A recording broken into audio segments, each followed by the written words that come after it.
Hola, ¿qué tal? ¿Cómo están? Bienvenidos a Gilberto Brenis Live. Gracias por acompañarnos. Jueves ya casi terminando la semana y bueno, hoy tenemos un par de temas que espero resulten de su interés. Estaremos hablando de nuestros dientes. Lo más importante, cuando resulta ser que tenemos un diente picado, pues nos preguntan, ¿qué quieres, amalgama o resina? Y es una gran duda que a veces no sabemos cómo resolver. Vamos a conocer un poco más acerca de estas opciones que nos dan normalmente. Y en el segundo bloque vamos a hablar de algo que nos da pena, pero que es importante considerar y que debemos atender, la incontinencia. Así que, por favor, quédense con nosotros a lo largo de estos 30 minutos. Ya saben que las redes sociales están a su disposición para que podamos estar en comunicación de manera muy cercana. Comenzamos el programa y qué gusto me da saludar a mi querida Flor Arriaga. Qué gusto verte. ¿Cómo estás? Muy bien, muy feliz aquí con estos calorcitos que de repente nos atacan, ¿verdad? Pero feliz de estarte viendo bien, de estar con tu público y de que me hayas invitado. Muchas gracias. Sí, oye, y aparte del calor, del clima, lidiando con los bochornos propios de la edad que también tienen lo suyo. No hablemos de Este- eso, no hablemos de eso. Oye, la verdad es que siempre cuando vamos al dentista y de momento, a ver, Gilberto, tienes cuatro muelas picadas, ¿no? Y ya te hacen los tremendos hoyos y todo, y te preguntan, ¿qué quieres? ¿Resina o amalgama? Normalmente las personas que les gusta tener los dientes impecables escogen resina, pero la amalgama se sigue utilizando, ¿no? Que sí, o sea, la amalgama dentro de todo se sigue utilizando. Desgraciadamente, se sigue utilizando. En pocas palabras, hay muchos pros y muchos contras. Hemos hablado mucho y hemos satanizado mucho la amalgama por lo tóxico que es. Y sí, sí es tóxico. O sea, pero es un material barato, es un material que dentro de lo barato tiene, o sea, hace una función correcta y sí es tóxica, pero es tóxica los primeros 3 meses que se ponen. Y al final de cuentas, cuando tenemos unas amalgamas muy grandes. ¿Qué pasa? Que cuando nosotros tenemos, sobre todo el sector salud se ocupa mucho. Cuando vas al sector salud, que no hay posibilidades, porque hay que ser realistas, una buena resina conlleva un gasto un poquito más alto, ¿no? Que no hay posibilidades de hacer una buena resina. Ahorita vamos a hablar porque estoy hablando y haciendo énfasis en esto de buena resina. Pues al final de cuentas, una amalgama es un material más maleable que va a provocarte un sellado mejor. Muchos de nuestra generación, muchos poquito más grandes, de repente tuvimos o pasamos por el boom de la resina, ¿no? Para que se vea todo blanquito, todo bonito. Pero ¿qué pasa? Que la resina sí te exige mucho más técnica, mucho más calidad que una amalgama. Sin embargo, siempre les digo en el consultorio, porque me llegan muchos pacientes, inclusive del extranjero, en donde dices, ay, ¿cómo van a estar usando amalgamas y siguen usando amalgamas? Y las amalgamas están bien selladas. Y me dicen, quiero que me cambien la amalgama, no se los recomiendo, porque si la amalgama está bien sellada y tuvo su función, lo mejor es dejar el diente lo menos, minar el diente lo menos posible. O sea, sí me estoy dando a entender, dejar que este diente, si ya sufrió un daño porque le tuvimos que hacer una cavidad para colocar una amalgama, porque al final de cuentas la adhesión de la amalgama al diente era mecánica, era así como, o sea, como rellenar el taquete casi, este, pero ya se estabilizó. Entonces la amalgama era una mezcla de metales, al final de cuentas, entre ellos plata y mercurio, y teníamos una intoxicación por estos gases de mercurio que se fueron encontrando en el hígado y que a la larga nos provocaban algunos problemas. Pero ¿qué pasa? Que a los 3 meses tenía una estabilidad que ya no sigue contaminando.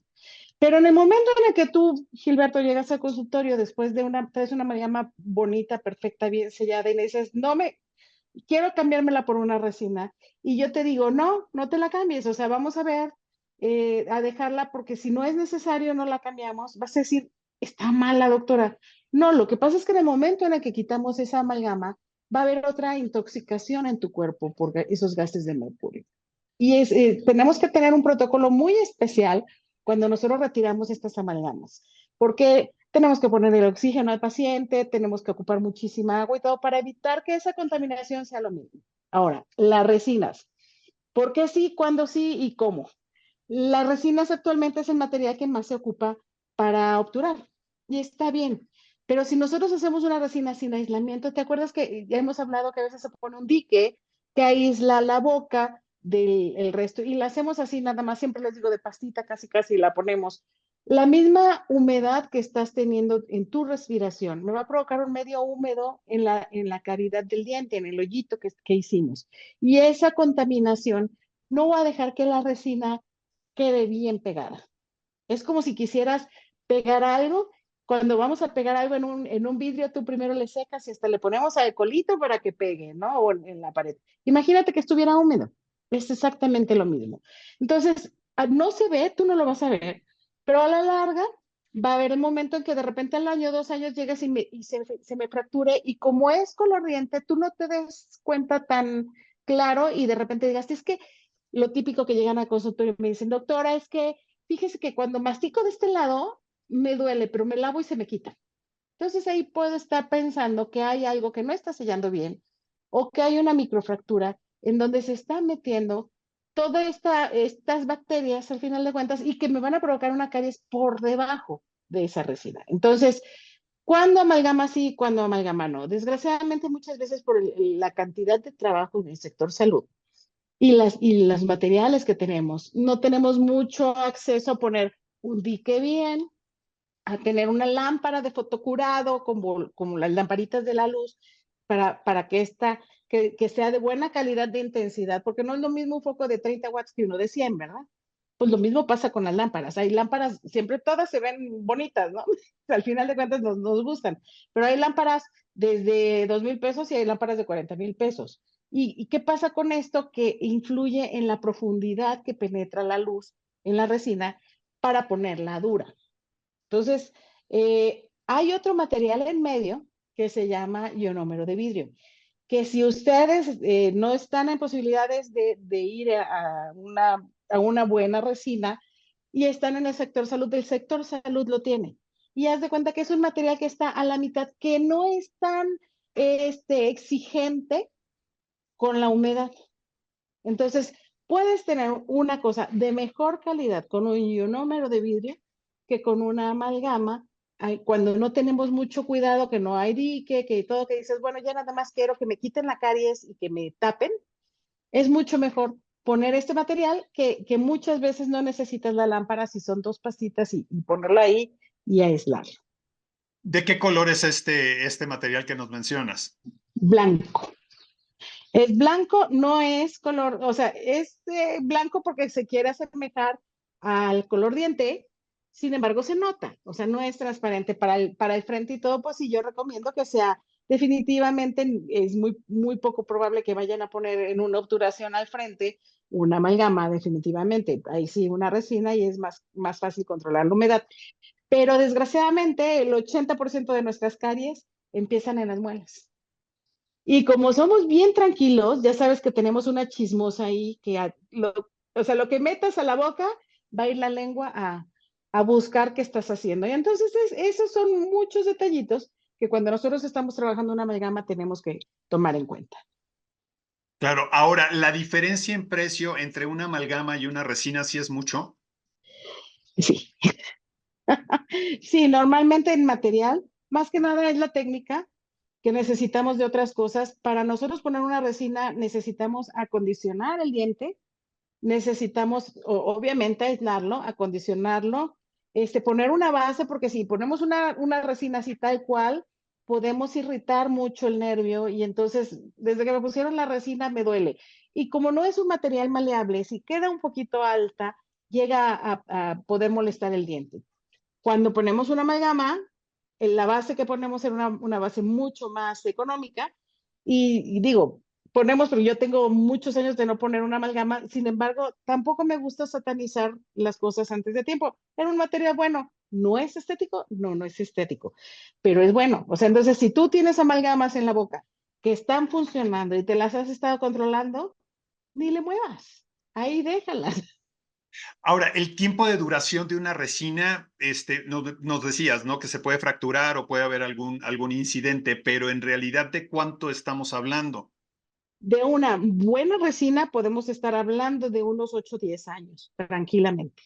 Buena resina. O sea, Por eso es que el costo se eleva, porque aparte el material también, conforme la calidad de la resina, aparte de la técnica, aparte del aislamiento que tenemos que tener y del acondicionamiento que tenemos que poner en el diente, el material de obturación y la lámpara, pues también nos eleva un poquito el costo. Entonces, por decirte algo, yo creo que sí, el costo de una resina está al doble de lo de una amalgama. Sin embargo, ahora sí que dependiendo como lo quieran, siempre les digo, pues al final de cuentas es una inversión para tu boca. Yo no les digo, no es que vayan conmigo, vayan con alguien que lo haga bien. Y si no van con alguien que lo haga bien, pues yo estoy segura que en el sector salud lo van a hacer bien, porque siempre estamos tratando, siempre los dentistas nos ven con cara de los malos del cuento, ¿no? Y te lo juro que no queremos matar a los dientes y no queremos que el paciente tenga dolor. Sin embargo, estamos buscando la mejor opción. Entonces, si en algún momento vas al sector salud, donde muchas veces están todavía ocupando la amalgama por estas razones, porque no se puede manipular una resina tal cual debe de ser, y entonces en lugar de hacer una resina panzona o una resina de mala calidad, pues mejor ponemos una amalgama o en el mejor de los casos ponemos un ionómero de vidrio, que es esta pastita blanca. Ahora, nos dices, bueno, hay que ir con alguien que la sepa poner bien y todo. Normalmente, pues tú sabes, uno como paciente, pues está ahí acostado con la boca abierta, nos hacen el trabajo. ¿Qué debemos de tomar en cuenta para saber que hicieron bien esa colocación de resina? Yo no sé si mis pacientes son muy preguntones, pero es bueno que sean preguntones, porque conforme tú vas, a ver, cuando tú vas al doctor, ¿qué haces? Doctor, me duele esto y te va a mandar, le voy a mandar esta medicina. Y dices, ah, sí, me la voy a tomar. No, generalmente dices, ¿y por qué esta medicina? ¿Qué me va a hacer? Ah, pues esta medicina le va a ayudar para esto y esto y esto, y vamos a esperar tanto tiempo, y después de tanto tiempo se le va a quitar la infección. Lo mismo va a pasar en la boca. A ver, cuéntame, ¿por qué me vas a poner una resina? ¿Y qué tipo de resina va a ser? ¿Cuánto va a durar la resina y todo? Si tu doctor ves que al final de cuentas, algo que de repente siempre los pacientes son muy lindos, la verdad. Y llegan, te saludan y estamos hablando que si del coche, que si del hijo, que si de los perros, que si de lo que quieras, pero también tenemos que hablar de materiales. Y ahí es donde dices, tú como paciente tienes todo el derecho del mundo de hacer un pequeño test a tu doctor. Y preguntarle a tu doctor, doctor, cuéntame qué ventajas y qué desventajas tiene la amalgama, o qué ventajas y qué desventajas tiene esta resina, o qué ventajas y qué desventajas tiene el ionómero de vidrio, por decirte algo. El ionómero de vidrio, una ventaja fabulosa que tiene, es que le van adicionando y suelta flúor en tu boca.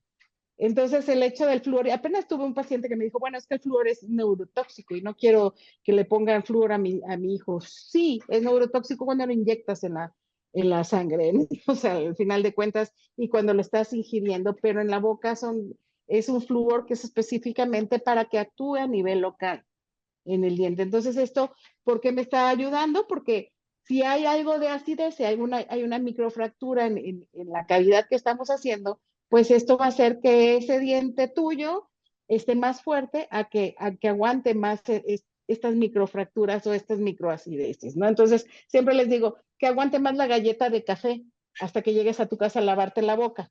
Entonces, eso es lo que tenemos que tener en cuenta. ¿Cómo darte cuenta cómo trabaja tu doctor? Lo ideal, y yo lo que haría cuando vas al doctor, checar que tenga primero sus títulos, porque desgraciadamente, y más ahorita después de pandemia, salieron muchas escuelas que no tienen oficialmente títulos, no te están expidiendo oficialmente títulos. Después, cuando tú entras a un consultorio dental, Gilberto, tienes que tener, y tú lo has visto, el permiso de COFEPRIS, el permiso de ayuntamiento, y todo, el título del doctor y todo. A mí no me gusta, y tú lo sabes, poner mi pedigrí, siempre digo ahí, mis títulos nobiliarios, ¿no? Porque tendríamos una pared muy llena de diplomas, y los diplomas son muchísimos. Entonces, que tú veas esos diplomas no te va a decir nada, pero que tú veas un título profesional, ya te está diciendo que esa persona por lo menos cursó la universidad bien y propiamente le enseñaron a usar bien las resinas, o sea, porque a todos los que pasamos por ahí nos las enseñan. Entonces, esos detallitos son los que tienes que tener, porque si vas a pagar, pues siempre digo, si vas a comprar un coche, no vas a comprar el que dijo la vecina, ¿no? O sea, vas a comprar, le dices, oiga, le cambio las llantas, le pongo y todo, pues lo mismo va a pasar con tu boca, vas a ir con la persona que esté capacitada y que esté legalmente instituida en esto. Muy bien, pues la verdad es que sí, Ahora, si tenemos que quieres, hacer también nuestra tarea, sin duda, mi querida Flor. Oye, pues sí, muchas gracias. Si queremos consultarte, ¿dónde podemos encontrarte? claro que sí, con muchísimo gusto en el hospital, en las Torres Médicas Angelópolis, en el séptimo piso, ahí estoy. Por redes sociales, con mucho gusto, yo estoy constantemente contestando las redes sociales, o en el 22 27 29 44, me lo aprendí, o por WhatsApp, con muchísimo gusto, estoy como doctora Flora Arriaga, este, me pueden buscar, ahora ya estamos en Doctoralia y en otras plataformas, y con mucho gusto cualquier duda, no necesariamente porque me tengan que ir a ver, muchas veces me hablan de otros estados y me dicen, oiga, doctora, es que mi hijo está así ya asado. Adelante, con muchísimo gusto, para eso estudié y para eso estoy. Muchísimas gracias, Flor. Te mando un gran abrazo. Gracias a ti, al contrario, un abrazo. Hacemos una pausa. A continuación, vamos a platicar sobre la incontinencia. No hay que tener pena, créanme.